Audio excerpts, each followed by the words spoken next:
அஸ்ஸலாமு அலைக்கும் ஃப்ரெண்ட்ஸ். நம்ம இன்றைக்கி என்ன பார்க்க போகிறோன்னா முருங்கைக்கீரை சாறு எப்படி பண்ணலான்னு பார்க்கலாம்.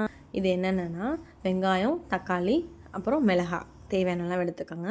அப்புறம் என்னென்ன ஆட் பண்ண போகிறோம் அப்படின்னா சீரகம், மஞ்சத்தூள் இந்த மாதிரி ஆட் பண்ண போகிறோம். மல்லி, குண்டு மல்லி எல்லாம் ஆட் பண்ண போகிறோம். இப்போ என்ன பண்ண போகிறோன்னா குக்கரில் தண்ணி எடுத்துக்கோங்க.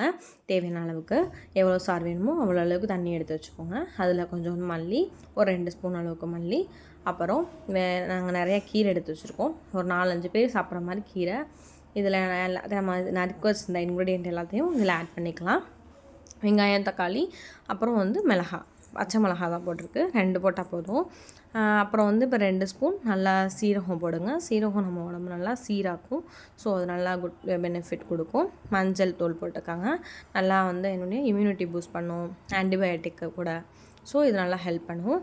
இதோட என்னென்னா பூண்டை நல்லா நச்சு போட்டுக்கோங்க. இதெல்லாம் வெயிட் லாஸ் ட்ரிங்க்கும் நல்லது. அந்த வாய் உள்ளவங்க இதுக்கெலாம் ரொம்ப நல்லது. சில பேர்த்துக்கு கீரை சாப்பிட்டா எனக்கு குத்துது சில பேர் சொல்லுவாங்க.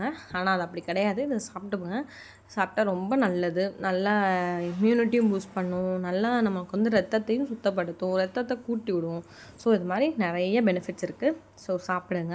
இந்த மாதிரி செஞ்சு ஒரு வாரத்தில் 3 நாள் 2 நாள் சாப்பிடுங்க.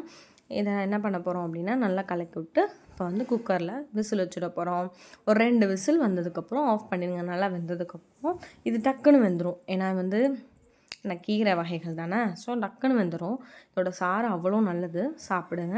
இப்போ நாங்கள் சாறு எடுத்துட்டோம். அதில் உள்ள சக்கை தான் அது.